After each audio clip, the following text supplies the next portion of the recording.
une des solutions qui est apportée, c'est par vous, Amaury et par Preligence, la start-up et scale-up de l'IA, qui met justement ces technologies d'intelligence artificielle au bénéfice du secteur de la défense.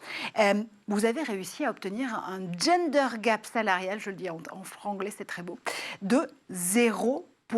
Réussir à une neutralité finalement salariale, égalité entre hommes et femmes, c'est donc possible. Vous nous le prouvez.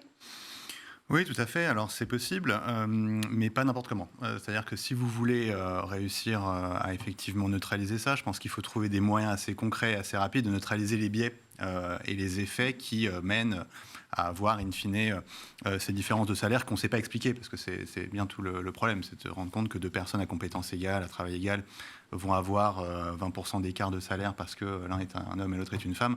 Aujourd'hui, ça, c'est quelque chose, effectivement, qui paraît assez impensable chez nous. Et pour ça, il y a pas mal de choses qui sont mises en place.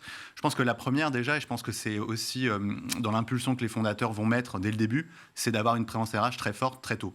C'est assez bête à dire, mais finalement, nous, on a une VP RH quand même depuis que la boîte fait 30 personnes, avec des sujets, du coup, de mettre le collaborateur dans un bon cadre pour faire son travail, qui me semble être la base même, en fait, de tout ce qu'on peut faire après. Ouais. Il y a un petit côté pyramide de Maslow. Si vous n'avez pas la base, vous n'aurez pas le reste. Mm-hmm.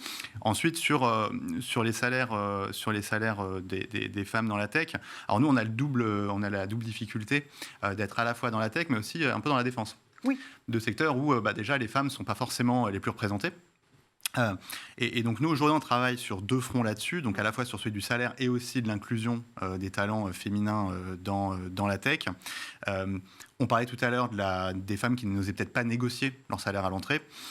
On va en reparler en détail dans un instant, parce que c'est un chiffre notamment qui est édifiant dans l'étude. Oui, tout à fait. Non, mais ça, voilà, c'est quelque chose qui peut se contrer de manière assez, entre guillemets, simple, alors pour peu que tout le monde joue le jeu, en mettant un modèle, nous c'est ce qu'on a fait, on a mis un modèle financier, un modèle salarial, qui est assez inflexible et à dessein, puisque justement chez nous, quelqu'un qui rentre chez nous, il va avoir une offre qui sera basée sur un calcul scientifique des attendus qu'on a, du nombre d'années d'expérience de la personne. Ça fait un salaire. Ce salaire, il est ni à la hausse ni à la baisse. Donc, pas de négociation possible ni pour les uns ni pour les autres.